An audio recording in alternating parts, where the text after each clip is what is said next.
开始像任何小说一样是一个常见的故事。我是一个普通的读者，喜欢奇幻罗曼史小说。有一天突然发生意外死去，然后转生成我正在读的小说里的角色。就这样，我摇身一变成了小说里的配角辛克莱尔小姐。我拥有一头可爱的粉色头发，外貌美丽动人，还因继承遗产而获得了巨额财富。在我什么都不知道，只知道挥霍金钱的时候，通过一个十分巧合的事件，我全部都想起来了。我转生所在的这本小说是一部充满 B 级情感的末日生存罗曼史小说。于是我下定决心，在这个许多人被怪物咬死并且逐渐变成怪物的地方，我要活到最后。于是我决定，为了防备末日，建造避难所，即便无法拯救所有人，也要照顾好家人和我珍惜的人。原以为计划会顺利进行，但某天原作中的女主角的哥哥找上了我，接着连男配角也来了。原本我只想安静度日，但总是不可避免地卷入了小说中的主要人物们的故事。最终世界毁灭了，砰！鞋子踩进一滩血泊里，血啊！从某个地方传来凄厉的惨叫声，啊！救救我！救救我呀！人们求救的呼喊声交织在一起，直到这时，已然一片混乱的小镇才映入眼帘。街上的人们惊慌失措地朝着各处奔逃。就在昨天，这个村子还热闹得足以开办集市呢。扑通！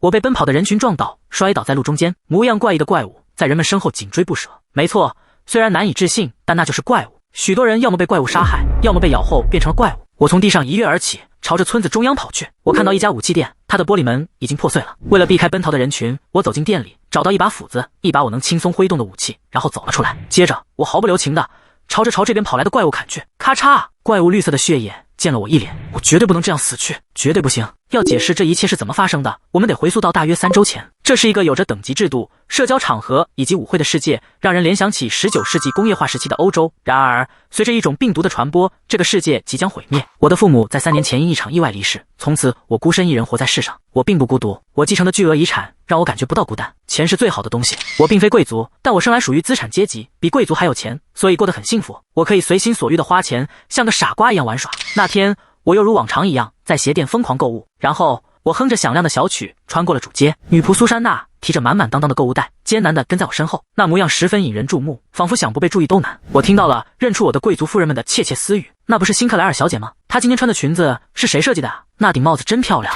哼，我撩了撩头发，骄傲地笑了笑。我虽不是贵族，但所有贵族都很欣赏我，这感觉既令人兴奋又愉快。我作为一个幼稚女继承人的故事，每天都会登上报纸，不过没关系，因为我觉得这也说明大家对我感兴趣嘛。在那之前，我一直无忧无虑地生活着，根本不知道未来会有怎样的阴霾笼罩着我。小姐，请稍等一下。购物结束后，苏珊娜把我的东西往马车上装，这是因为我要乘坐的蒸汽汽车里已经没地方放行李了。我就在一旁看着，装满我鞋子的箱子很重，所以她一边嘟囔着，一边费力地搬着，看起来挺费劲的。我看了看四周有没有人，然后单手就把箱子拎起来，放到了马车上。哇，小姐您可真有力气啊！苏珊娜拍着手，一脸惊讶地看着我。我满不在乎地耸了耸肩。正如她所说，我确实比别人力气大些。我可不是生来就这样的。小时候我身体很弱，但有一天在服用了父母给我弄来的药之后，过了几年我就有了这样的力气。然而对于上流社会的女性来说，有超大力气可不是什么值得称赞的优点。直到现在，我一直是个渴望成为贵族的幼稚女孩，所以拼命隐藏着这份力量。我正要把所有行李都装上车，然后上车的时候，突然感到一阵寒意袭来。苏珊娜一只脚刚踏上车，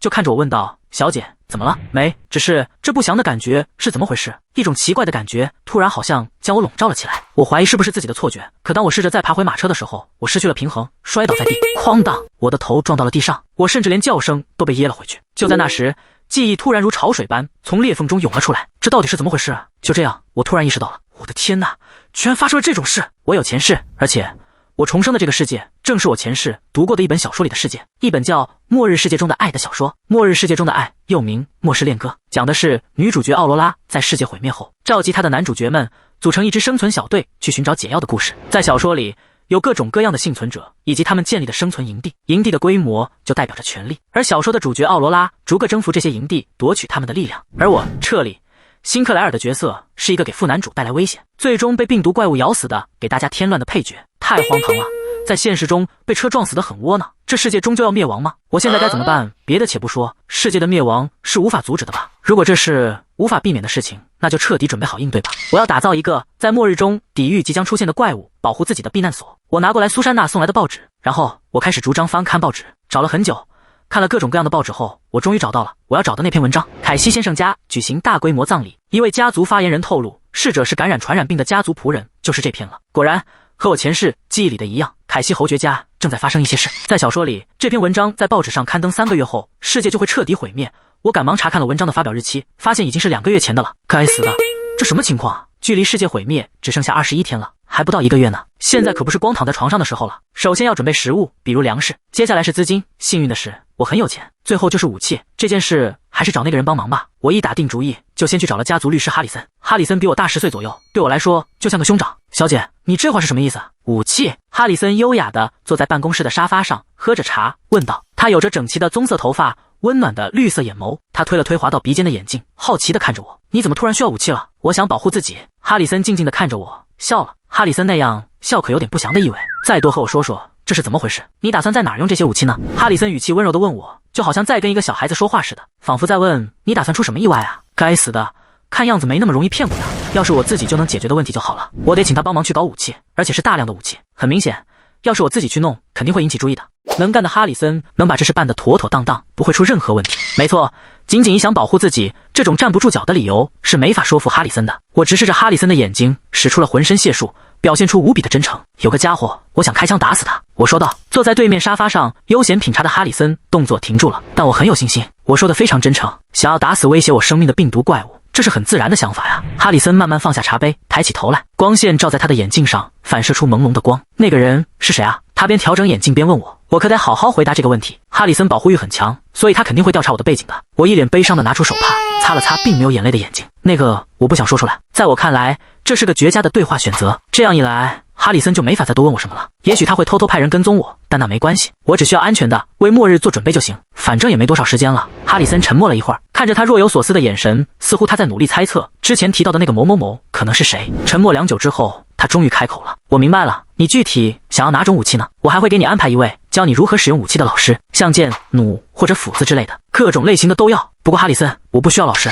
小姐，这一点我不能让步。哈里森态度很坚决，根本没有商量的余地。反正距离世界末日只剩下21天了，说不定我都见不到老师的面呢。不过要是有个专家能帮忙也挺好的。我大致点了点头。好的，请给我准备足够多的武器吧，我想好好准备一下，所以我打算建一个军械库。你了解我的性格的，对吧？直到昨天，我还一直是个幼稚的女继承人，只有把钱挥霍光了才会满足，直到一切都结束为止。也许正因如此，哈里森毫不犹豫地点了点头。你打算把军械库建在哪里呢？我打算建在一个叫布鲁内尔的小镇上。布鲁内尔？哈里森一脸奇怪地问道。他为什么是那种表情呢？我紧张了一下，然后故作镇定地回答道：离首都不远，找张地图看看。哈里森从座位上站起来，他从办公桌抽屉里拿出一张地图，铺在沙发前的茶几上，开始查找布鲁内尔村。布鲁内尔是首都东南部的一个非常小的小镇。小姐，怎么突然选这个小镇呢？看着地图的哈里森一脸疑惑地看着我。那是因为布鲁内尔是个没有火车站的小村庄，但我选择布鲁内尔是有明确原因的，因为这个村庄在《末世恋歌》这本小说里被提到过。瓦尼拉在布鲁内尔村的一座偏僻宅邸里独自生存了半年。他说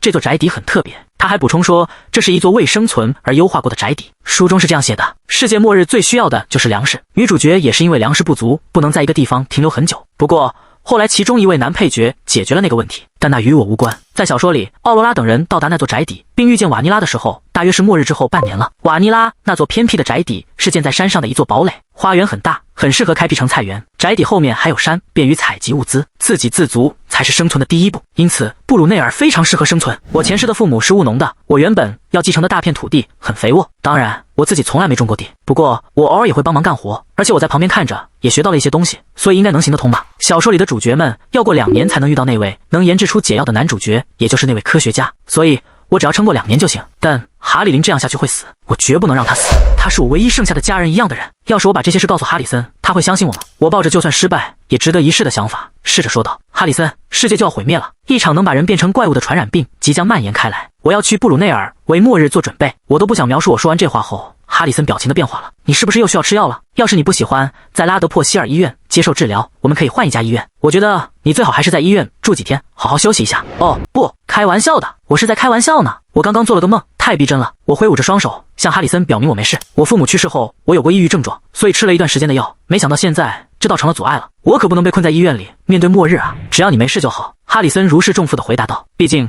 只有哈里森是真心为我着想的。不管怎样，必须得把哈里森带到避难所去。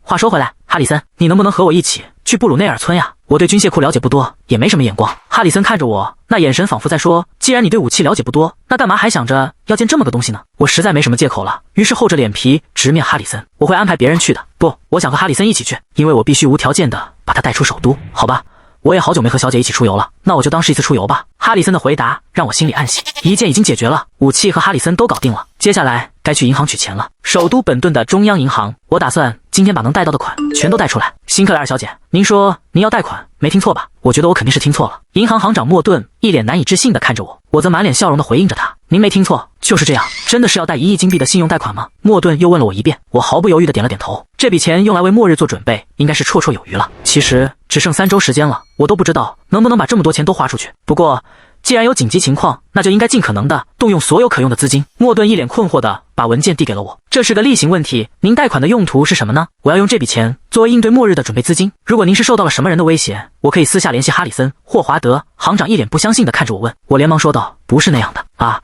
也许是因为俱乐部的事，我听说有几场涉及钻石矿的赌局，可我真没想到会涉及这么大一笔钱。不久之前我还经营着一家赌博俱乐部呢，这确实是个符合我这个贪图享乐的幼稚女继承人做出来的事。人们对我指指点点，说我低俗，可讽刺的是他们却又希望能加入这个俱乐部，这是因为从俱乐部里能获得不少收益，还能得到有用的信息。莫顿似乎推断出是我加大了赌注，所以才急需这笔钱。我有段时间没去那个俱乐部了，我打算很快就把经营权转让出去，但为什么有这么多问题啊？我感觉自己像是在被审问一样。您这是不把辛克莱尔家族放在眼里吗？我急需这笔钱用于海外生意，您也知道辛克莱尔家族有很多正在进行的项目，所以现在所有能周转的资产都已经被占用了。银行行长莫顿终于露出恍然大悟的神情，灿烂地笑了笑，然后迅速准备了一沓现金，钱一摞一摞的装进了一个大袋子里。装钱的袋子看起来分量不轻，我从辛克莱尔家带了几个仆人过来，这可真是个明智的选择。现金就是好啊，有钱人万岁！早晚有一天，随着国家崩溃，所有的钱都会变得一文不值，就跟卫生纸一样。要是那样的话，难道不应该赶紧把这些钱都花出去，为末日做准备吗？尽可能多准备些生存物资吧。就在我起身给自己打气的时候，银行行长莫顿正在看的报纸头条吸引了我的目光。诺蒂厄姆街61号出现怪物骚乱，又有新目击者出现。本顿警方称此事荒谬，目击者的陈述不实。这似乎是我上次读过的那篇文章的后续报道。您要看一下吗？我肯定是看得太入神了。莫顿把桌上的报纸递给了我，谢谢。我有点不好意思，但还是接过了报纸，因为我对里面的内容很好奇。我静静地拿着报纸离开了银行。就在这篇报纸报道的当晚，真正的怪物第一次出现在了诺蒂厄姆街61号的宅邸里，这也是女主角奥罗拉第一次遇到怪物的事件。等等，那东西不就在那儿出现的吗？埃尔皮努斯草药，它是一种有着类似疫苗功效的草药。不管怎样，吃了这种草药，就算被怪物咬了，也能避免感染。当然了，它只能起一次作用。我不知道它从哪儿来的，是怎么出现的，也不知道为什么它会出现在诺蒂厄姆街61号的宅邸里。该死的，那本小说停更了。对，等我们出发去布鲁内尔村的时候，把它带上吧。奥罗拉不知道这是什么东西，所以她没办法利用它。但我知道呀，我真的很需要那株埃尔皮努斯草药。现在我决定只想着埃尔皮努斯草药和如何生存下去的事了。深夜时分，诺蒂厄姆街小巷的入口处，我压低了长袍，把头探进小巷，朝四周张望着。虽然已经是深夜了，煤气灯照亮着道路，但还是有不少人经过。我要是做出什么不妥的举动，肯定会很显眼的。当然了，我还是戴了个面具，以防万一。我现在手头只有一个派对面具，所以匆忙戴上了。可不知怎么的，这个面具看起来更花哨了。只要别人认不出我的脸就行。不管怎样，我一边等待合适的时机，一边在心里回顾着病毒怪物的特点。一旦有人被病毒怪物咬了，就会被感染，然后变成同样的怪物。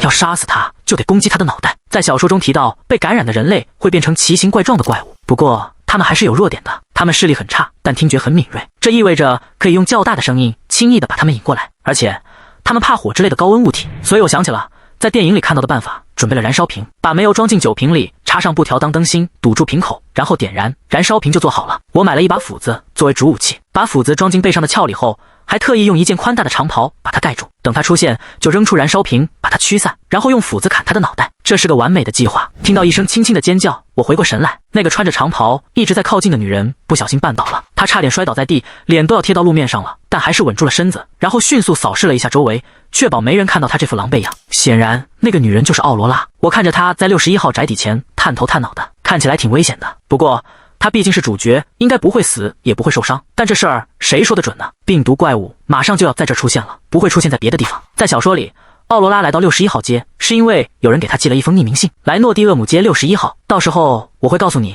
你身世的秘密。我记得信的内容就是这样的：女主角奥罗拉失去了记忆，15岁时被兰开斯特公爵收养。兰开斯特公爵和他的哥哥伊登都很疼爱她，但身世秘密一直是她好奇的事，这倒是很符合女主角的设定。然而随着小说连载了1整年，她的身世秘密始终没有被揭开，也没人知道那封信是谁寄的。想了一会儿后，我决定自己进61号宅邸里面去更好些，毕竟埃尔皮努斯草药就放在这宅邸里面呢。翻墙进去吧。我打定主意后，压低身子，尽可能不引人注意的走进了宅邸旁边的小巷。这座宅邸里灯都灭了，好像没人在，非常安静，所以我得更加小心才行，因为怪物可能会趁你不注意发起攻击。我记得那个被感染的人在这座宅邸里独自待了好几天，苦苦支撑着，但他是在哪儿？怎么被感染的？小说里并没有交代。我一边慢慢的往里走，一边想着这些没什么营养的想法，好缓解一下紧张的情绪。在1楼的大厅里有2段楼梯通往2楼，我在楼梯前站了一会儿，寻思着阿尔皮努斯草药可能在哪儿，该从哪儿开始找。咚，一个小盒子掉到了我的脚边，我吓了一大跳，感觉心都要跳出来了。掉在地上的盒子外面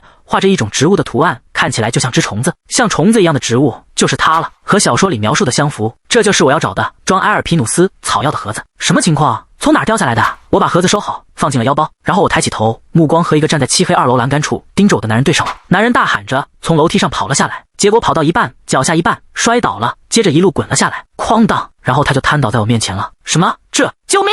救救我！救救我呀！男人很快清醒过来，赶忙撑起上半身，哐当，地板瞬间晃动起来。我手里拿着燃烧瓶，环顾四周，很难确定声音是从哪儿传来的，因为整个宅邸的空间都在震动回响。接着一滴黏糊糊的绿色液体落在了我鞋尖前面的地板上，我僵硬着脖子，好不容易才缓缓的像个坏掉的机器人一样抬起头看向天花板。这时我才看到天花板上吊着3只大眼睛，正俯视着我。那个吊在天花板吊灯上的家伙4肢修长，像蜘蛛一样，他的躯干肿得像冲了水，脑袋比正常人的脑袋大2倍。我紧紧握着燃烧瓶，悄悄问藏在我身后的男人：“你被咬到了吗？”“哦，没有。我来这座宅邸的时候，那怪物被绑在一个房间里，我妹妹好几天都联系不上我了，所以我来看看她。可这是什么怪物？被绑在一个房间里，那就说明有人把她绑起来了。还有呢？这儿还有其他人吗？”“没有了，没别人了。”我看着对我们充满警惕、慢慢挪动着腿的怪物，点燃了燃烧瓶的灯芯。与此同时，怪物朝我们冲了过来，我冷静地把燃烧瓶朝怪物扔了过去。轰！着火的怪物惨叫着摔倒在地上。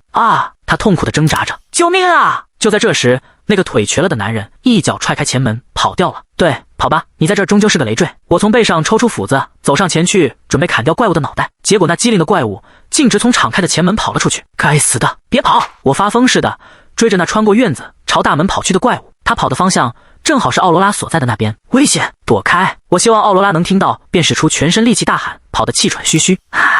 一个应该是叫奥罗拉的女人坐在大门前发出了尖叫。我又朝着倒在地上的怪物挥起了斧子，准确的说是朝着他的脑袋砍去。咔嚓，斧子的刀刃正好砍进了怪物的脑袋里，一股浓稠的绿色液体喷涌而出，呼哧呼哧。我喘着粗气低头看着那显然已经死掉的怪物，直到看到这个怪物，我才真切地意识到降临在我身上的这可怕处境并非虚构，而是现实。我得尽快去布鲁内尔村了，我得马上建造一个避难所。在亲眼看到这个病毒怪物后，我便彻底下定了这个决心。幸运的是，奥罗拉的注意力都被怪物吸引了，没看到我的脸。紧张的情绪一缓解，眼泪都差点流出来了。但在我面前先流泪的却是奥罗拉。谢谢你救了我。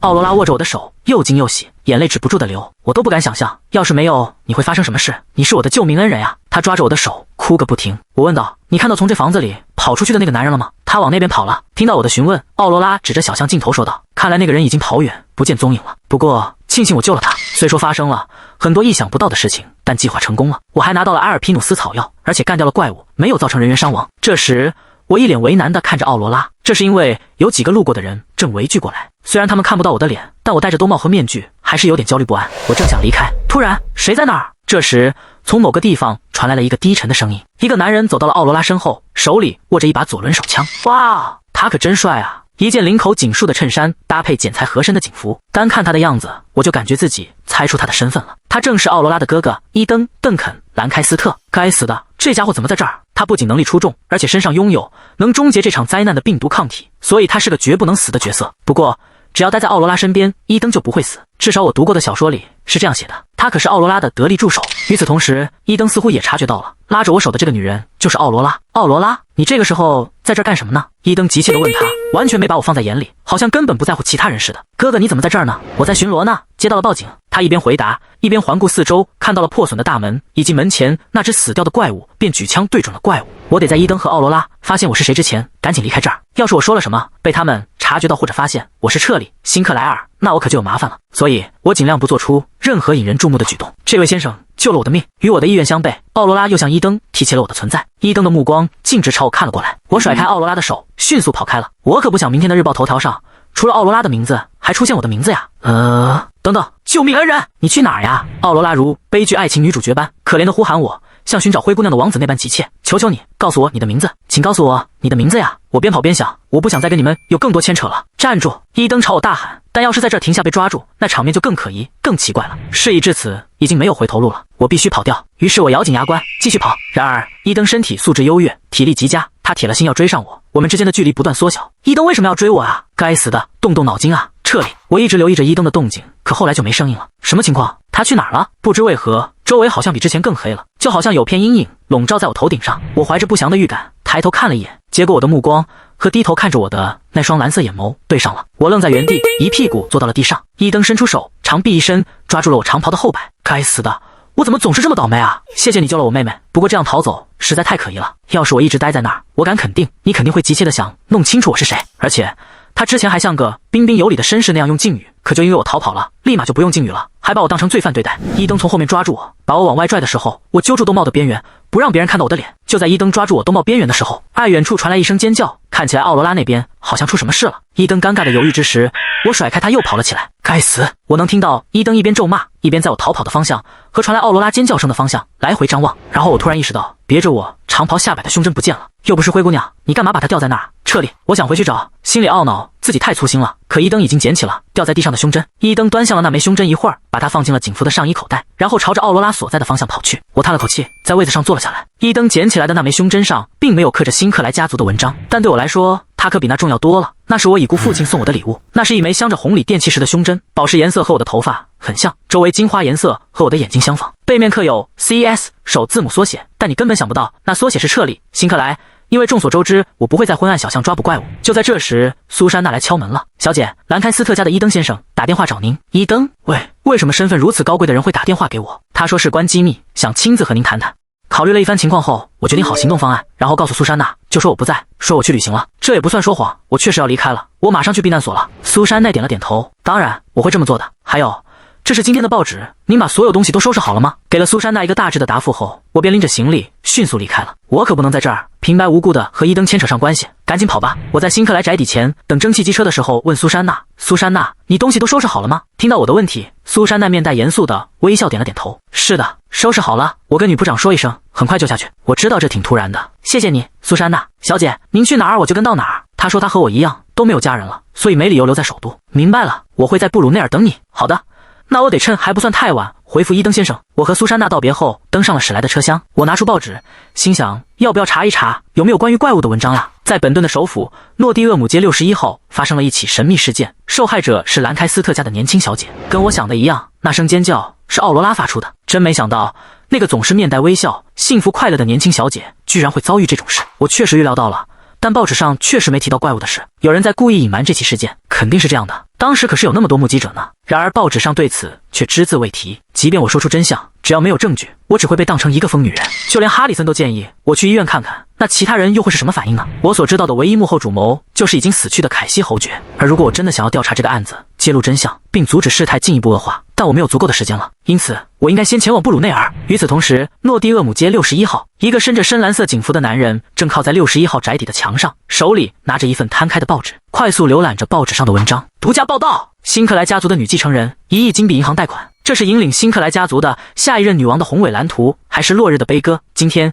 撤离辛克莱的消息又占据了报纸的头版头条。一个喜欢奢华的女人去贷款倒也不奇怪，可这位女士不是富有的辛克莱家族的女继承人吗？伊登一直在琢磨这篇可疑的报道会不会和他经营的那家赌场有关系呢？就在这时，和伊登在同一个部门的上司马塞尔督察路过，跟他搭话道：“你在这儿干嘛呢？我跟你说了，别插手这个案子了。你又在看关于撤离辛克莱的报道啊？”这话听起来好像伊登对撤离着了迷似的。伊登眉头紧皱，脸色阴沉。我之前不是说过了吗？事发当时在场的是我，没有别人。而且撤离辛克莱每天都出现在报纸头版呢。伊登边说边活力满满的叠起报纸。马塞尔探长看着这一幕，摇了摇头：“你为什么要冒着生命危险去做那样的调查呢？就算你取得了一定成果，难道就指望能稳稳的晋升为警察局长了吗？所以你最好别去招惹辛克莱，免得惹麻烦。你难道不知道跟那些有钱人打交道有多麻烦吗？”马塞尔探长劝告伊登，去招惹辛克莱可是很危险的，而且你要晋升为警察局长的话，不用费太多周折就能顺顺当当的。伊登邓肯·兰开斯特，他是个怪人，放弃了自己的公爵领地继承权，然后当了一名警察。伊登的父亲兰开斯特公爵对伊登放弃爵位去当警察这一举动很是不满。然而由于他与生俱来的身份并未消失，所以实际上在警察局内部他将会得到晋升已经是既定事实了。伊登回道：“我去当警察又不是为了当个警察局长。要是我想要荣誉，本可以直接继承兰开斯特公爵的爵位啊！不说那个了，探长，你看今天本顿日报了吗？关于那个怪物，一个字都没写呢。听了伊登的话，马塞尔探长一脸疲惫的叹了口气。啊，上头有命令，在我们彻底查清这件事之前，不能乱说，以免引发混乱。你不该太深入的去探究这件事。听了马塞尔探长的话，伊登想着要去查查下这个下命令的上级是谁。他把手里拿着的报纸递给站在旁边的一名警察，然后离开了61号房子的院子。马塞尔探长在伊登身后问道：“你要去哪儿？”我们收到了布里伍德王国的报告，说有大量枪支被非法运入。多亏了探长您，看样子我在这儿没别的事可做了，所以我得去那边看看。是谁报的告？伊登压了压帽子，然后才回答道：“这正是我现在需要去弄清楚的事。我会回来的。”画面一转，从本顿的首府出发，前往维斯特莫尔、霍恩达夫，然后再到金特恩。从首都的本顿火车站到金特内火车站，总共要停靠4站。在金特内火车站下车后，乘坐马车往山谷深处走，就能找到布鲁内尔。汽车和有轨电车都到不了那儿。我这才意识到自己在首都时是多么养尊处优。有火车的好处就是出行也方便。我早上出发，下午就到了。终于到了，在这个可以安身的小镇布鲁内尔。虽说这是个小镇，但有杂货店、综合商店、医疗中心、武器店、餐馆和旅店等所有生存必备的店铺，把整个村子当做一个生存营地是完全够用的。真希望我能把整个村子都买下来。我当然知道这是不可能的，这世上有很多东西是用钱买不来的。布鲁内尔村外的山上有一座像堡垒一样坐落着的幽静宅邸，映入眼帘。就像小说里提到的那样，这是香草在村里住的唯一一座偏僻的宅邸。据说那曾是一座出于安全考虑建在山上的堡垒。现在我亲眼看到它了，我明白它为什么能经久不衰了。镇长跟我提到过这座宅邸，我原本打算直接从香草手里把它买下来，然而等了很久，香草都没来。我环顾四周，看样子香草今天不在，那我可以明天或者之后再找他。开局不太好啊，我来这儿看看明天会怎样吧。我别无选择，只能在村里的旅店过夜了。画面转回来，伊登抬起脚，轻轻踩在那人的手掌上。那人痛苦地呻吟着开了口：“啊，为什么你们要这样对我？你说什么为什么？你是真的不知道吗？你难道不知道在格雷登王国，普通公民持有枪支是违法的吗？在被当场抓到与布里伍德王国的武器黑市进行秘密商业会面之后，你现在还想找借口吗？既然你一有机会就逃跑了，那看起来你就是心虚有罪的。”那人回答道：“我不清楚啊，我只是个跑腿的，我只是负责接收和运送物品而已。”伊登不禁皱起了眉头：“别胡扯了，看那儿，你的那个朋友正在回应你呢。我敢肯定，哈里森·霍华德跟这件事脱不了干系。那个获取武器的人，彻里·辛克莱。你可能会问，我为什么会对切里·辛克莱如此怀疑呢？我跟马塞尔探长说，我收到了一条线报，不过我可是亲眼所见。哈里森偷偷地接触了一个叫何塞的非法武器专家。何塞出生在布里伍德王国，是个被监视的对象。很明显，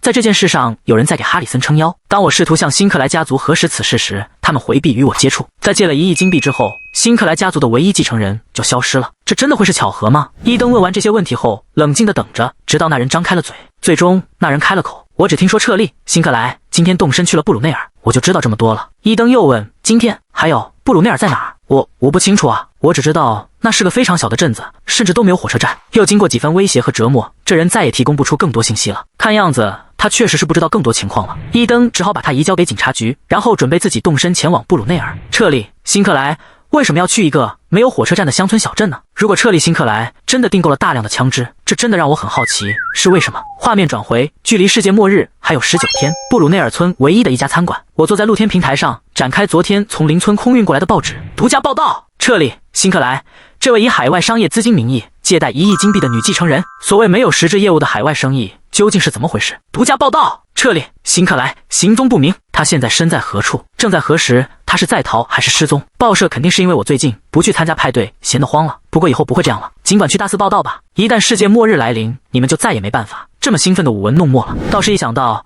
得知贷款之事的哈里森会唠叨个没完，我就已经开始头疼了。我叠好报纸，喝了口咖啡，朝外面望去。我本打算看看香草什么时候来，结果却先看到了一个穿警服的男人，就在餐馆街对面，马路对面的那个警官，我一眼就能看出来他脾气挺火爆的。他的头发看上去就像是用金线编织而成的，他有着高挺的鼻梁和粉色的嘴唇，他是个身着藏青色警服的性感男人，完全是我的菜。就在我惊讶的下意识低下头拼命思索伊登为什么会在这里的时候，我看到他正缓缓朝这边走来。他径直走进餐馆，朝坐在露天平台上的我走来。打扰一下，什么事？我没想到他会跟我搭话，所以傻乎乎的反问了一句。伊登看着我的脸笑了笑，没地方坐了，我能和您拼个桌吗？听到伊登的问话，我回过神来，一脸困惑的点了点头。啊，哦，行，我进来的时候明明挺安静的，什么时候变得这么拥挤了？然后我回头看了看，餐馆里的人并不比我刚进来的时候多呀，搞什么鬼？这是？难道有隐藏摄像头？难道只有我看不到人？话都已经说出口，让他坐下了，我也没法反悔了，只能叹了口气，振作点，撤立。伊登在我对面的座位上坐下，然后他翘着二郎腿，不怀好意地冲我笑了笑。我一直想见见你，没想到你会在这样一个地方。伊登点了一杯意式浓缩咖啡，看着我说道：“你认识我？彻利，辛克莱，你不是挺出名的吗？报纸上哪天都少不了你的事儿。布鲁内尔的人不常看报纸，所以他们都认不出我，而且我的照片也不是每次都上报纸封面的。明白了，我还算有点名气吧？要是这家伙到处散播我在这儿的消息，那可挺烦人的。”伊登看着我的脸，突然伸出手来做自我介绍。我还没做自我介绍呢，女士，我是伊登·邓肯·兰开斯特，本顿警察局的一名调查探员。我可太了解你了。他这人性格执拗，一旦盯上什么事，就绝不轻易放手。在本顿，还有种说法是，经他手抓的罪犯，没有一个能毫发无损的，所以他才有了本顿的疯狗这个绰号。也许他那种脾气不会用到我身上吧？他是不是已经知道我就是胸针的主人了？哦，天啊，真厉害啊！伊登·邓肯·兰开斯特，你就是我知道的那个经常上报纸的人吧？我把手放在他的手上，尽量装出一副满不在乎的样子。真好奇大名鼎鼎的伊登先生来这儿做什么呢？跟辛克莱女士您的名声比起来，可就不值一提了。女士，您来这个乡村小镇做什么呢？伊登很自然地把问题抛回给了我，我赶忙开动脑筋想了想，我来这儿是为了购置一处度假屋。那么，警官伊登，你为何不解释一下，你为什么会在这里呢？找到合适的借口后，我回答道。他用略带荒唐的眼神看了看我，我是奉命而来。什么？奉命来这个乡村小镇？我一时尴尬的没法控制自己的表情了，因为这个借口比我的还蹩脚呢。抱歉打扰你们的争论了，不过你们俩哪位要购买山上的那座宅邸啊？这时突然一个女走过来插话说：“啊，是我买的呀。”我高举着手说道：“哟，来得正好呀！”我赶快转身向女人跑过去：“我是来给你送钥匙的，我是凡妮拉·艾迪拉斯金，这座宅邸的主人。”这名字听起来很温柔，可他看上去却十分冷淡。实际上，在他写的小说里，他也只出现过几次，所以我对他了解不多。我从座位上起身，握住了他的手。很高兴认识你，拉斯金女士。你带来买卖合同了吗？从今天起，我就是这座宅邸的主人了。我一边和凡妮拉握手，一边说着这话。这时伊登突然问我：“山上的那座宅邸，你要买那座废弃的房子？辛克莱家的女继承人要那样一座宅邸做什么？”我惊讶地回头看向伊登：“嘘，请安静点。你是要把我是彻利·辛克莱的身份宣扬出去吗？我不能这么做吗？”伊登反问道：“不是你不能，而是别人知道了这事会很烦人。”就在我和伊登这样小声交谈时，凡妮拉深深地叹了口气，然后对我说：“我知道你是彻利·辛克莱，买卖合同上写着呢。而且我不在乎你是谁，我只对钱感兴趣。”就在那时，还在听我们谈话的伊登指了指凡妮拉的腰间，有什么东西挂在她腰上。那是什么？一只鸟？我是不是听错了？一只鸟？直到这时我才发现，有2只鸟倒挂在凡妮拉的腰间，旁边还有个枪套，里面插着一把猎枪。我怎么现在才发现呢？村长让我抓几只，所以我就去打猎了，报酬挺不错的。我想我终于明白，为什么在小说里凡妮拉能独自生存半年了。似乎不只是因为那座宅邸的防御设施很棒，不知怎的，我想把这个人招揽到我的避难所来。他把钥匙放在我手里，同时他也没忘了最后一个要求。布鲁内尔地处乡村，你可能也看到那座宅邸了，它的位置非常偏僻，但是修缮费用就会很高。宅邸现在在我的名下，但我事先跟你说过，我不太推荐你买，因为那是因我父亲的缘故，我不得不继承的宅邸，以后别指望能退款了。我寻思伊登之前是不是也有这种想法？听着这一连串的话，我尴尬的点了点头。凡妮拉面无表情，神色冷淡的继续说道：“我打算在这个镇上待一阵子，所以如果有需要，你可以联系我。不过我们是要收取差旅费的。”他扶正单片眼镜，一脸严肃的跟我说。我一脸略带疑惑的点了点头。差旅费？不管辛克莱小姐你有多漂亮可爱，我都没法给你打折。凡妮拉递给我宅邸的附加规划图，我打开收到的图纸，正好看到凡妮拉转身要走。这座宅邸有什么不寻常的地方吗？我想知道有没有适合自给自足的隐藏设施。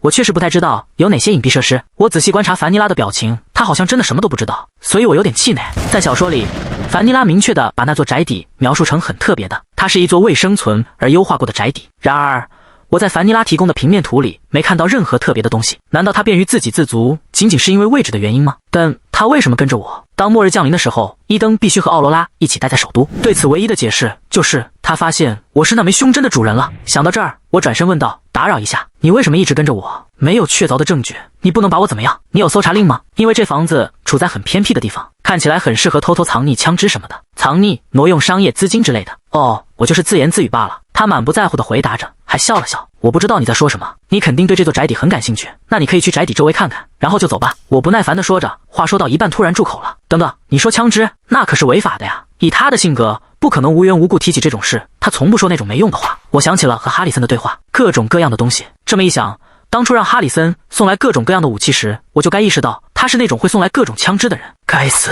别告诉我他来是是为了武器相关的事，而不是为了胸针。怎么了？你是不是突然想到了我不该在宅邸周围查看的理由了？伊登看了我一会儿，犹豫了一下，说道。他交叉双臂，歪着身子站在那儿，审视着我的表情。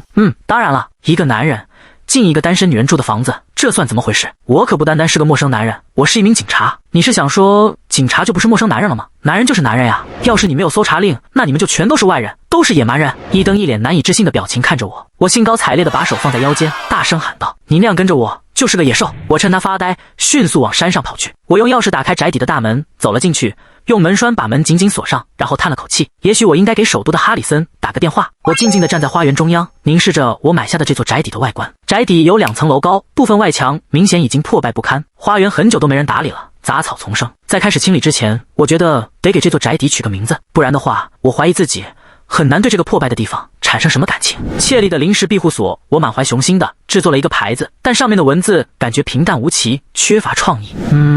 没什么灵魂。我重新写了牌子上的文字：窃立的临时庇护所欢乐屋。当时我根本想不到，窃立的欢乐屋有朝一日会被载入史册呢。把牌子挂在前门之后，我拍了拍手上的灰尘，走进了宅邸。我展开了瓦尼拉给我的宅邸平面图，以便更好地了解它的布局。这座2层的宅邸形状像一个旋转后倒着的字母 C， 中间有一个喷泉，喷泉前面是一个花园，花园里有一口井和一个小棚屋，那个棚屋似乎是个储物间，花园再往外就是宅邸的大门了。就像瓦尼拉说的，花园挺宽敞的，很适合种蔬菜。我得把这个地方变成一个自给自足的环境。宅邸还需要筑起一道防御墙来抵御怪物的攻击。这时我注意到平面图背面写着一些奇怪的内容，看上去像是用钢笔匆匆写上去的，然后又划掉了。我把纸举到从窗户透进来的阳光下，试图辨认上面的字迹。需牢记之是，井号1是布鲁内尔，井号3是泉水，井号6是海牙，井号8是诺蒂乌姆，大致就是这么写的。但其余的字迹已经模糊不清，难以辨认了。我知道布鲁内尔是村子的名字，诺蒂乌姆指的是首都的一条街道，可泉水和海牙又是什么呢？这是个神秘的提示。不过我有更紧迫的任务要处理，于是我把这个令人费解的提示先放到一边，专注于手头的工作。做事得有先后顺序，我冷静地决定开始探索宅邸，就从1楼开始吧。靠近宴会厅和厨房的其中一个房间，阳光特别充足，我决定把它作为我的主要起居空间，因为它的窗户朝向花园。这个房间乱糟糟的，床没收拾，衣柜也坏了，不过它有个壁炉，对于独自居住来说，这是个挺不错的选择。我还得把壁炉清理一下。我跪在壁炉前，壁炉架上有一部分砖头塌了，堵住了炉膛。我清理掉那些碎砖头后，看到里面的铁格栅里堆满了烧焦的木柴和一堆灰烬。等等，他们在这里烧的是什么？在那些木柴当中，我发现了一块看上去像布片的东西，也有一部分被烧焦了。那似乎是一件男士夹克的一部分和一条连衣裙的袖子。在它们下面，我看到了一个白色的硬邦邦的东西。这时我困惑地盯着它，会不会是人的骨头啊？这个念头把我吓了一大跳，手里的东西都掉到了地上。那块布片掉到那堆灰烬上，扬起了一片灰尘。可嗨，我吓得浑身起了鸡皮疙瘩，呆立在原地。等灰尘落定后，我又往壁炉里仔细看了看，我之前看到的那个白色物体还在那儿，有一部分埋在了灰烬里。凑近一看，原来只是一截粉笔。哦，谢天谢地，我松了口气，捂着胸口。壁炉里怎么会有破布片呢？这是个奇怪又让人不安的发现。我盯着壁炉看了一会儿后，决定离开这个房间。我稍后再来清理壁炉。回到走廊上，感觉空气比之前更冷了。是我自己吓自己了吗？之前这条走廊可没让人觉得阴森啊。振作起来，切里，你可不能软弱。现在这里就是你的家了。我拍了拍脸颊，想把恐惧驱散，然后回到了中央大厅。没错，原来的切里都能在这里活下来，我也行。我努力让自己坚强起来，继续探索下去。真正的问题是，打扫了一整天，我才勉强打扫完宅邸的一半。该死的，这活根本干不完啊！忙了一整天后，我瘫坐在布鲁内尔村唯一的一家餐馆里，点了一杯橙汁。冰冷的水珠从我的太阳穴滑落下来，那不是眼泪是汗水。生存可太累人了，末日都还没开始呢，我就已经这么疲惫不堪了。也许我该把一切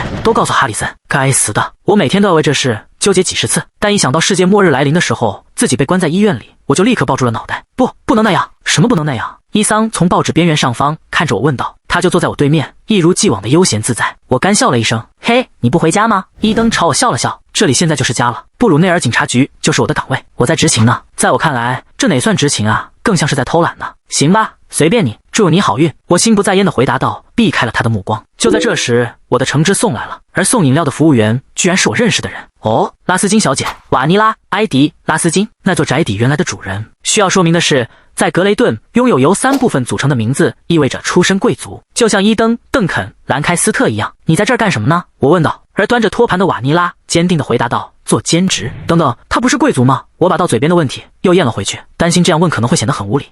祝你好运。瓦尼拉只是点了点头作为回应，但他并没有离开，而是在那儿徘徊，好像还有话要说。我疑惑地抬头看着他时，他搓了搓大拇指和食指。你还没给我小费呢。他这大胆的举动让我怀疑自己是不是听错了他的名字。他到底是瓦尼拉、埃迪、拉斯金还是别的什么人啊？而且给小费不是布里伍德邻国王国的习俗吗？我微微皱了下眉头，从口袋里掏出一些钱递给了他。在一旁看着的伊登也给了他一笔丰厚的小费，我们俩都不缺这点钱。瓦尼拉接过小费，一脸感激，目光在我们两人之间来回扫视着。我真的很喜欢你们俩。他欢快地说完便转身要走，我赶忙拦住了他。等等，拉斯金小姐，实际上这正是个好时机。我急忙掏出之前以防万一带来的那座宅邸的蓝图。需牢记的重要事项：1号是布鲁内尔，3号是斯普林沃特，6号是海牙，8号是诺蒂厄姆。我指着蓝图背面写着的便条问瓦尼拉：“你知道这是什么吗？”我发现这写在那座宅邸蓝图的背面。我知道布鲁内尔是一个村庄的名字，诺蒂厄姆是首都一条街道的名字，但我对斯普林沃特和海牙一无所知。瓦尼拉眯起眼睛，盯着那些字看了一会儿，然后歪了歪头。这不是我写的，看起来像是我父亲的笔记。如果是他写在蓝图上的，我猜这肯定和那座宅邸有关。但既然这是继承来的房产，我确实也没什么人可以去问这事了。一提到这是座继承来的宅邸，我大致能拼凑出他的家庭情况了。很可能快乐屋最初的主人就是瓦尼拉的父亲，他已经过世了，只把这座宅邸留给了他。不过我的好奇心还没得到满足，于是我又问他：“你说这和宅邸有关，可诺蒂厄姆是首都一条街道的名字啊，不是吗？”听了我的问题，瓦尼拉突然瞪大了眼睛，好像想起了什么事。会不会是拉斯金家族所拥有宅邸的位置呢？我在诺蒂厄姆也有一处房产呢。那海牙和斯普林沃特呢？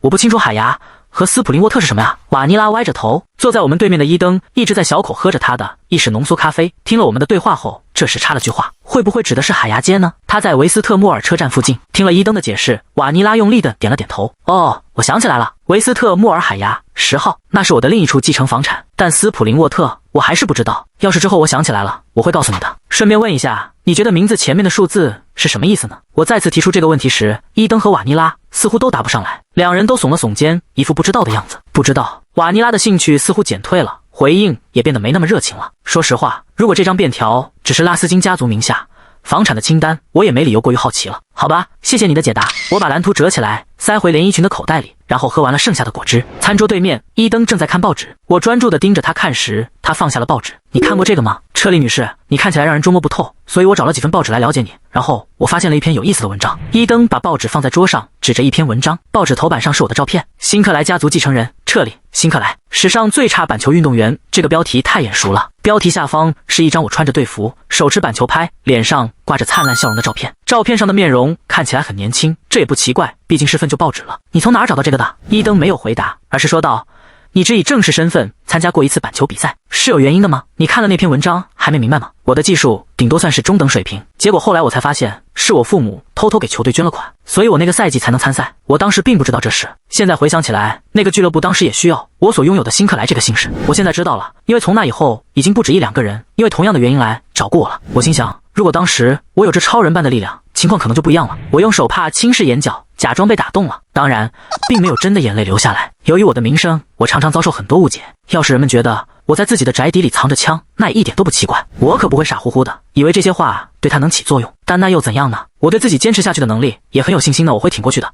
在世界末日来临之前，我都不会被伊登抓住的。但是哈里森为什么还没联系我呢？他是不是工作太忙都给忘了呀？听说金特内车站电话已经修好后，我赶忙过去了。车站内部很简单，入口对面有一扇门通向站台。我先走向售票窗口，寻找车站工作人员，我要用一下电话。我拿起听筒，转动拨号盘，接线员接听了，然后直接帮我接通了首都的辛克莱庄园。我一边听着电话铃声，一边把话筒凑近嘴边。铃声只响了一小会儿，就有人接听了。咔嗒，这里是辛克莱庄园，是我的贴身女仆苏珊娜的声音。苏珊娜，是我，彻里。哦，天啊，小姐，我一直想给你打电话呢，可就是没办法联系到你啊。出什么事了吗？你本来今天该来的，不是吗？哎，管家生病了，所以我们得再多待一天。我们明天应该能出发。没关系的，这也是没办法的事。你明天一定要来，好吗？毕竟距世界末日已经没多少时间了。我把剩下的话咽了回去。好的，我已经买好火车票了，我们明天下午应该就能到了。小姐，你过得好吗？身体还好吧？吃得正常吗？他关切的语气差点让我落泪。我过往的那些挣扎回忆像幻灯片一样在我眼前闪过。当然了，首都那边一切都好吗？哦，挺好的，庄园里没了你，安静得很呢。那儿一直都挺安静的。苏珊娜在辛克莱家待的时间不长，所以她不知道这情况，但我们家的庄园一直都是那样。我父母通常都忙于工作，而我也经常外出旅行，而且从现在起也仍会是这样的情况。哦，对了，哈里森怎么样了？哦，天哪，我该怎么办呀？他不在这儿。真的吗？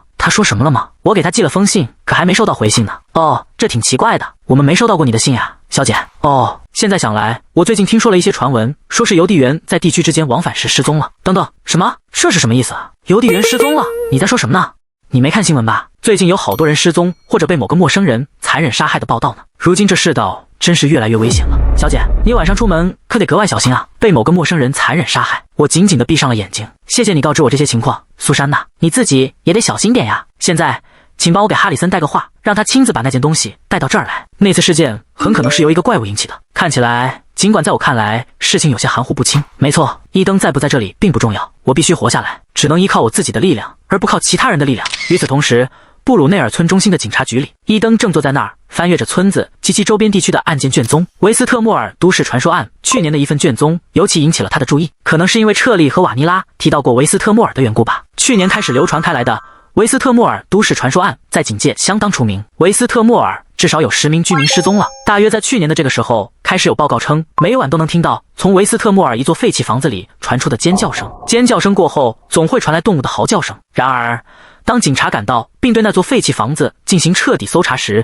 却没有发现人和动物的踪迹。这和诺蒂厄姆街61号的事件既相似又不同。由于这起案件似乎没有任何迹象表明是犯罪行为，最终它被当作一个模糊不清的灵异故事而被忽视了。奥罗拉称作她的救命恩人的那个女孩的胸针，刻在背面的首字母恰巧与彻利辛克莱的首字母相同。现在想来，他们的眼睛颜色似乎也很相似。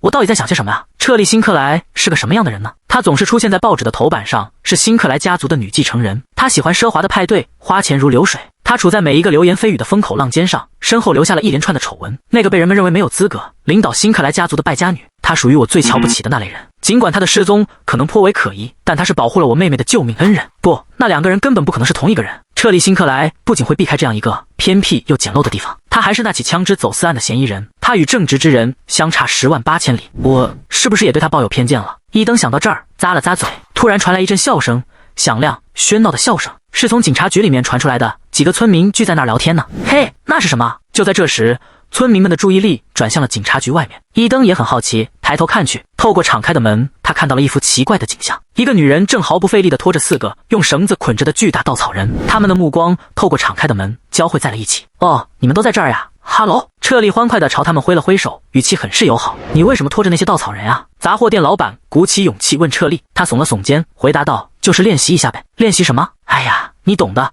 怎么干净利落地把头砍下来？这可得好好研究一下呢。砍什么？村民们的脸色变得煞白。彻利赶忙摆手解释：哦，不，别误会啊，我开玩笑的，哈哈。院子里麻雀太多了，所以我想把这些稻草人立起来吓吓他们。他尴尬地笑了笑，挠了挠后脑勺，结果肩膀上的绳子滑落了，稻草人掉到了地上。彻利轻松地又把他们捡了起来，甩到肩上，然后跟他们道别。那我就先走了。他离开后，警察局里陷入了一阵奇怪的沉默。伊登所认识的彻利辛克莱是厌恶体力劳动、吃不了苦的，是个娇弱的女子。看着她远去的背影，那么轻松地扛着4个大稻草人，伊登不禁想到，她哪点算得上是娇弱的女子啊？伊登盯着彻利远去的背影，转头问村民们，住在废弃房子里的那位女士经常到村子里来吗？短暂的沉默过后，村民们好奇地交换了一下眼神，然后旅店老板开了口：哎呀，都不知道从哪儿说起了。昨天他把杂货店的东西都买光了。旅店老板指了指杂货店老板，杂货店老板使劲地点了点头。今天他又把杂货店的东西买光了，杂货店老板也跟着点了点头，感觉他好像在为打仗之类的事囤货呢。也不知道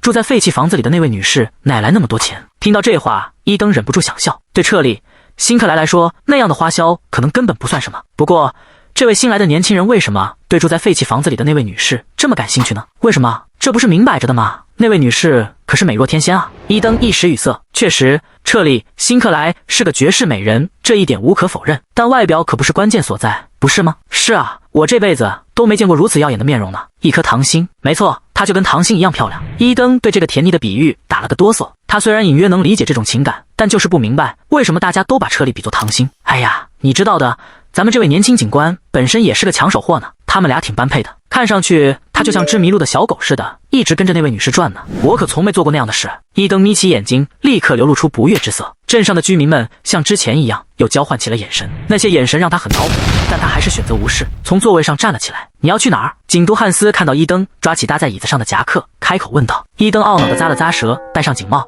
简短地对汉斯说道：我出去巡逻。画面一转，来到了我的花园。瓦尼拉介绍来的那些工人不仅干活速度快，而且技艺娴熟，所以在他们完成清扫工作之后，我甚至还让他们去修缮墙壁了。虽然雇他们费用挺高的，但他们口风很紧，而且马上就要离开村子了，所以我不用担心自己的安全问题。这可真是一举两得呀！就在这时，一个正在修墙的工匠朝我走来。小姐，您要求在墙上装火把，对吧？我点了点头。请把墙砌得更高、更厚、更坚固些，在墙外装上壁式铁火把，然后在墙顶加上带刺的铁丝网。您要把铁火把装在墙的外面。工匠反复确认了好几遍，见我坚定的点头，他挠了挠后脑勺，嘴里嘟囔着：“这要求可真奇怪。”我想，这要求听起来确实挺奇怪的。我要求的这个构造是基于我仔细分析小说里描述的病毒怪物的特性后设计出来的一种防御系统。那些怪物怕热，所以我得用火把它们挡在墙外。外墙的火把能起到阻挡怪物的作用。虽说我没办法让火把一直燃着，但作为临时措施还是挺有用的。对墙体修缮满意后，我把注意力转向了正在修大门的工匠。几个工人正在把一扇巨大的石门安放到位，我决定把它称作石堡大门。我听说附近森林里有熊出没，我需要一扇就算熊来撞也纹丝不动的大门。这扇门肯定行，它非常坚固，找到它可不容易呢。工匠擦了擦额头上的汗水，我能想象，毕竟我出了平常5倍的价钱来做这些修缮呢。不太方便，毕竟是扇石门嘛，尤其是这个门栓重得很，至少得2个人才能抬得动。不过它很安全，一旦锁上，外面的人根本打不开。工人们正小心翼翼地安装大门，那个用实心石头做的门栓看上去坚固无比，得2个人一起才能挪动它。不过以我的超人力量，这倒不成问题。仔细检查完大门的安装情况后，我准备打理花园了。这次我打算种艾菲努斯草药。幸运的是，我从61号宅子的道德纳河艾菲努斯草药里不仅有草药，还有种子，数量还挺多的呢。据说有艾菲努斯草药的天然生长地呢，或许我该去采采药。午后我在劳作时被伊登用枪指着，他以我手头的艾菲努斯草药和种子是毒品为由将我逮捕。最后我在布鲁奈尔警察局耗了整整1下午。到了傍晚，应伊登的要求，本顿市的一名缉毒警官和一名毒品分析专家赶来了。问题就出在这个专家身上。我站在伊登和那名警官旁边，仔细打量着这个男人。他穿着一身奢华的西装，和这个乡村小镇格格不入，头上戴着一顶大礼帽，就是那种绅士常戴的款式。没错，就跟亚森·罗宾戴的那种一样。最引人注目的是他那光彩照人的外表，蜜色的眼眸里满是戏谑，要不是嘴里含着根棒棒糖，他完全就是个优雅的绅士模样。诺克斯·科内尔·路德福舍尔，我眼前的这个男人是小说《末世恋歌》里的男配角。事实上，诺克斯和哈里森有亲属关系。作为哈里森已故妻子的弟弟，他是路德福舍尔家族中最年轻的一员。这个家族通过研发出麻醉剂改变了医学界的历史。他过去曾被邀请作为专家，因为像可卡因这类物质曾被用作麻醉剂，因此医生们在毒品方面具备一定程度的专业知识。在小说中，他被派往受感染地区，拯救了那些濒临死亡的人们。他在产科领域也十分精通，所以能够挽救产妇和婴儿的生命。究竟为什么那些本该在首都的人会聚集在这个小镇呢？这是蝴蝶效应吗？我摇了摇头，把头靠在桌子上。从我的角度可以看到，伊登和诺克斯正在交谈。那这到底是种什么草药呢？艾菲纳斯草药，这是一种有助于恢复体力的常见草药，不过也不是随处可见的。在这里看到它还挺让人意外的。诺克斯看着伊登愈发懊恼的脸，调皮地笑了笑，他的笑容里透着一丝戏谑。鉴于他的模样，我可不会说他是种常见草药。这种草药看上去像蜈蚣，说实话，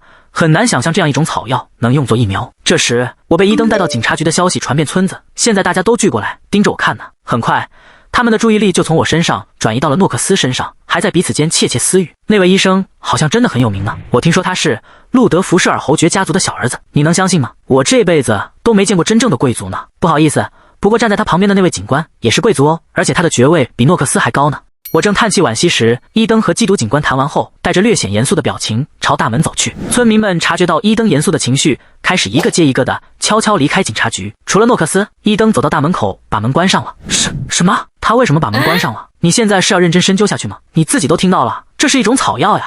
然后伊登走到我面前，他张了几次嘴，终于开口说道：“对不起，你知道的，我之前跟你说过，我经常被人误解，但这次我真的觉得很不愉快。你应该意识到，你没核实事实就把我拖到这儿来了，对吧？”伊登突然挺直身子，缓缓地朝我低下头，这是一个干净利落、正式的道歉姿势。非常抱歉，辛克莱小姐，我没想到他会这么爽快地承认错误并道歉，这还挺让人意外的。看着他，我突然灵机一动，我们之间的态势刚刚反转了。此时此刻，我占了上风。我回过神来，随意地靠在桌子上问道：“你到底在为什么道歉呀？”伊登被问得措手不及，显得有点慌乱。得了吧，别装作你没听到不该听的事。你没凭任何证据就把我拖到这儿来，还指控我是毒品走私犯呢。我可没打算就这么算了。他之前一直用怀疑的眼神看我，这已经让我恼火好一阵子了。当然了，辛克莱确实做过不少让人起疑的事，但是通常情况下，警察对辛克莱的事都是睁一只眼闭一只眼的。我心里想着这些厚脸皮的念头，眼睛盯着他。伊登沉默不语，大概是在斟酌用词吧。伊登看上去有点疲惫，但还是保持着镇定，再次道了歉，请原谅我的无礼，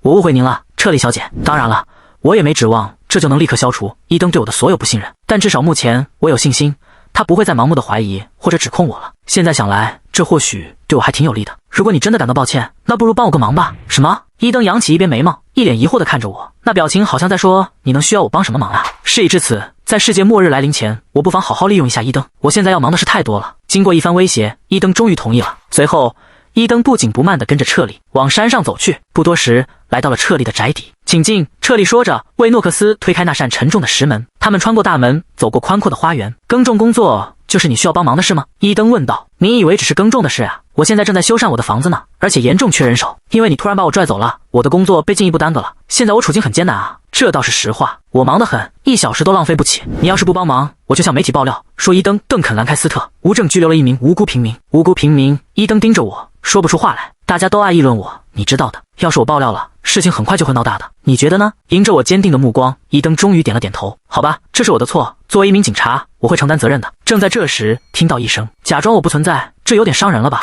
哎呀，我光顾着和伊登说话了，把诺克斯完全给忘了。他从警察局开始就一直跟着，对吧？我当时太专注于和伊登的交谈了，完全把他给忘了。我一心想着要去快乐屋，然后安排活让他干。这时，诺克斯伸出手，很高兴见到您，辛克莱小姐。我连忙回应，也很高兴见到您，拉德福舍尔先生。请在这里直接称呼我的名字就好。很好，彻莉小姐。我很想了解一下情况，但要是问你太多问题的话，就太失礼了。就是这样，这才是打招呼该有的样子。我有件事想问你，彻莉小姐，你能抽出点时间来和我聊聊吗？既然事情已经到了这个地步，或许我也该试着和诺克斯做业务了。我得先让他闭嘴。我说道，可以，请跟我来。诺克斯温和地回道，谢谢你，彻莉小姐。不管怎样，虽说不清楚兰开斯特家族为何对辛克莱感兴趣，但诺克斯对彻莉感兴趣的原因倒是很清楚。大约在去年这个时候，诺克斯曾出现在维斯特莫尔市的一处都市传说发生地现场。我在那座宅邸所看到的，我确定那是彻莉辛克莱。从我第一次遇见彻莉辛克莱到现在，已经过去几个星期了。那是在类似维斯特莫尔市鬼故事里的可疑事件频频发生的那段时期，和现在的情况一样。当时不了解埃尔皮诺斯草药的人，请他去鉴定那是不是毒品。埃尔皮诺斯草药当然不是毒品，但它们极其难以获取、种植和管理。奇怪的是，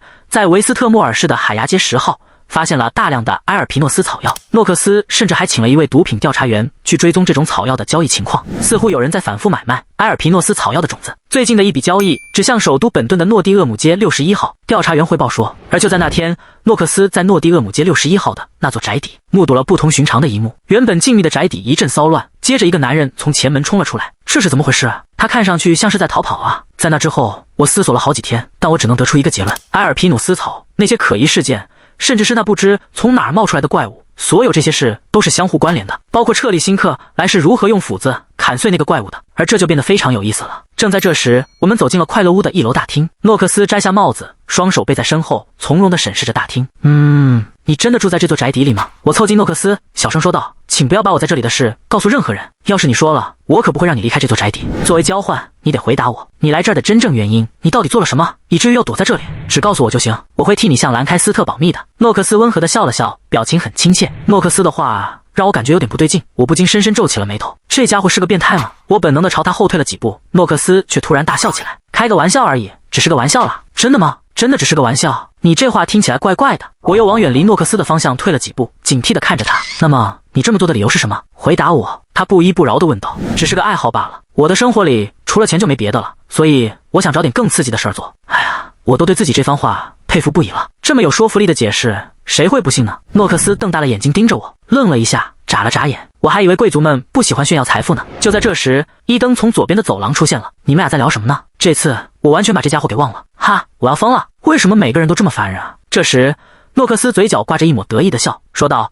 我个人不喜欢兰开斯特，所以我希望他能离开。我也不喜欢你这个混蛋，我不走。诺克斯和伊登像斗气的狗一样，冲着对方低吼起来。我到底为什么要把这两个人带来啊？我后悔极了。在原著故事里，伊登和诺克斯本来就合不来，他们俩来自同一所学校。作为一个贵族世家的幼子，诺克斯认为贵族的优雅是至关重要的，所以对他来说，伊登尽管出身最为尊贵的贵族世家，却毫不在意自己的头衔和优雅做派，这在诺克斯眼中就如同芒刺在背。因此，诺克斯常常找伊登的茬儿，而且由于伊登常常经不住这样的挑衅，所以他们俩经常打架。就在我陷入这些思绪的时候，他们俩还在继续争吵。我决定得介入一下了。伊登爵士，能否请您出去一下？这样我就能和拉德福舍尔先生单独谈谈了。但是彻莉小姐，站那儿别动，别在我家里捣乱，明白了吗？我也只是简单和他谈几句就出来，所以请你到外面等一下吧。我明白了，我会在外面等着。为什么我突然觉得愧疚呢？感谢您的体谅，小姐。那么我们要不要坐下来谈谈？诺克斯咧嘴笑着说道。我们坐到座位上，对面一直默默看着我的诺克斯，终于他开口了。关于埃尔皮努斯草，你了解多少？